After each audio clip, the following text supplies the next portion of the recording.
the employees of the Office of the Vice President. And well, so far, dahan-dahan naman na bumabalik yung mga tao sa trabaho, except for Yusek Lopez, kasi meron siyang parang 3 weeks na sinabi ng doktor na kailangan niya, meron ata siyang PTSD, post-traumatic stress na disorder. So, hanggang ngayon, hindi siya makakabalik ng trabaho. But even then, nag-file na siya ng indefinite leave sa Office of the Vice President. But I'm sure it will be a relief to them because every week sila noon nag-express sa akin na bakit ganito yung buhay namin, bakit ganito yung ginagawa sa amin, bakit ganito yung pakiramdam namin para kaming mga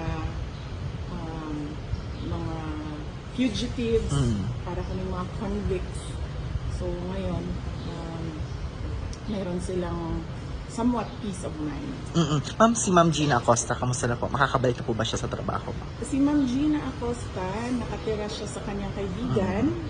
Ayaw niyang umuwi sa kanyang inuupahan na condominium unit kasi meron din siya parang takot na baka bigla siyang hablutin o hilain sa gabi, yung mga ganun na mga fears. But nakita na kami sa office and then sabi niya kung pwede daw na dahan-dahan siyang bumalik kasi gusto niya daw makita ng mga kasamahan niya sa Office of the Vice President na okay lang siya. Okay. Ma'am, may dalawang impeachment cases na ipinasa sa Congress, ma'am, against you po. What's your comment, ma'am? Yes.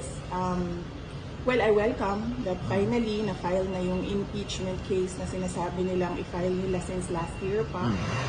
So, okay din yung impeachment case dahil ako lang yung ang tinitira doon. Ako lang ang iniimbestigahan nun. Ako lang ang inaatake ng impeachment case. Hindi nakasali yung mga kasamahan ko sa Office of the Vice President and yung mga dati kong kasama sa Department of Education. So, at least kung meron tayong impeachment case,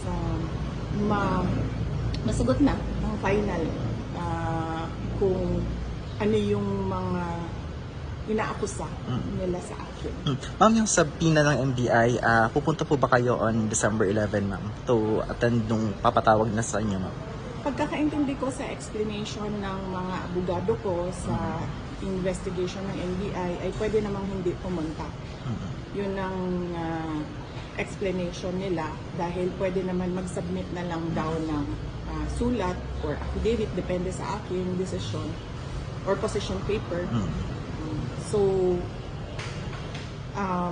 hindi din ako makapunta kasi, well, unang-una na yan, tapos pangalawa, meron kaming Thanksgiving na mga activities sa December 11. And pangatlo, after ng Thanksgiving activities namin, ay pauwi din ako dito sa Davao City para maglibing ng uncle. Ma'am, may sinagawa ang VP Sara Ride ng weekend, ma'am, in Davao and Cebu and other areas, ma'am, sa buong bansa. Ano yung sasabi na sa suporta ng mga tao sa inyo at sa OVP, ma'am? Oo, nagpapasalamat ako sa suporta, sa patuloy. Nagpapasalamat ako sa patuloy na suporta ng ating mga kababayan sa akin, sa mga kasamahan ko sa Office of the Vice President and sa opisina ng pangalawang Pangulo ng ating bansa. Malaki yung nagpapalakas ng loob namin at malaki yung tulong ng suporta nila sa nararamdaman namin na pagmamahal mula sa ating mga kababayan. At humingi ako ng pasensya sa stress, lalo na sa mga senior citizens. Marami akong nakakasalamuha or na nakikita sa daan na nagsasabi sa akin na nasistress kami sa ginagawa sa iyo. Humihingi ako ng pasensya sa kanila na hindi ko rin naman gusto na umabot ng ganito. Pero meron talagang panahon sa buhay ng isang politiko na merong mga pinagdadaanan. Kaya humingi ako ng pasensya, lalong-lalo na sa mga senior citizens, sa stress that I caused them. Ma'am, one last. Nagpahayag yung INC, ma'am, na magsiset sila ng rally to support yung inisyu na statement ni Pangulong Bongbong Marcos na hindi dapat na i-pursue ang impeachment against po sa inyo, ma'am.